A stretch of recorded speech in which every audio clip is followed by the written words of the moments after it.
Doctor நான் all on four implant பண்ணி already hybrid ப்ராஸ்தசிஸ் வச்சிருக்கேன். ஆனா நீங்க நிறைய செராமிக்னு பேசுறீங்களே, இந்த ஹைபிரிட் ப்ராஸ்தசிஸ் செராமிக்கா மாத்த முடியுமா? டெஃபினட்டா மாத்தலாம். நல்ல ஒரு ஹைபிரிட் ப்ராசஸ் இருக்குன்னா அதுவே உங்களுக்கு ஒரு 7ல இருந்து 10 வருஷம் வரும் டெஃபினட்டா.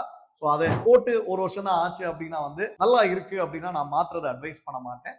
மோர் காஸ்மெட்டிக் இதுக்காக எனக்கு அது ஜிர்கோனியாவோ இல்ல இன்னும் பெட்டரா வேணும் அப்படின்னு கேட்டீங்கன்னா டெஃபினட்டா நம்மளால அதை மாத்த முடியும். என்ன டிஃபரன்ஸ் அப்படின்னு கேட்டீங்கன்னா ஹைபிரிட் ப்ராசஸ்ல எப்பவுமே இந்த பல்லு ஆல்ரெடி ப்ரீ ஃபிக்ஸ்டா இருக்கும். ஸ்டாக் பல்ல எடுத்து தான் நாங்க அதுல நம்ம ஒட்டி வச்சு ஒரு கொடுக்குற மாதிரி இருக்கும். அதே மாதிரி அந்த மெட்டீரியல் பாத்தீங்கன்னா மோஸ்ட் ஆஃப் த டைம் அக்ரிலிக்கா தான் இருக்கும். ஆனா ஜிர்கோனியால நம்ம என்ன ஷேப்ல வேணும் என்ன கலர்ல வேணும்ன்றத நம்மளால டிசைன் பண்ணி பேஷண்ட் காமிச்சு நம்மளால பண்ண முடியும். ஸோ இந்த மாதிரி சினாரியோல ஆல்ரெடி இம்ப்ளான்ஸ் பண்ணிருக்கீங்க அப்படின்னா அதே இம்ப்ளான்ஸ் ஒரு 1 இயர் மேல ஆச்சு நல்ல இம்ப்ளான்ட் செட் ஆயிருந்துச்சு கரெக்டான பொசிஷன்ஸ்ல இருக்குன்னா டெஃபினட்டா நம்ம அப்படியே அதை கன்வெர்ட் பண்ணிக்கலாம். ஒருவேளை பொசிஷன்ஸ் ப்ராப்பரா இல்ல இன்னும் ஒருவேளை 1-2 இம்ப்ளான்ஸ் ஆட் பண்ணோம்னா அதை ஆட் பண்ணிட்டு அதுக்கப்புறமா இம்மீடியட்டா நம்ம ஜிர்கோனியால பல்லு கொடுக்கலாம்.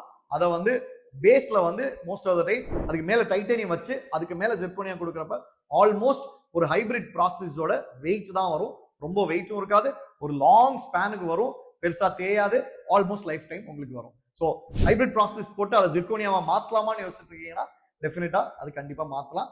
ஒன்ஸ் அகெயின் உங்களுடைய நண்பன் டாக்டர் பிரேம் அலெக்ஸ் லாரன்ஸ்.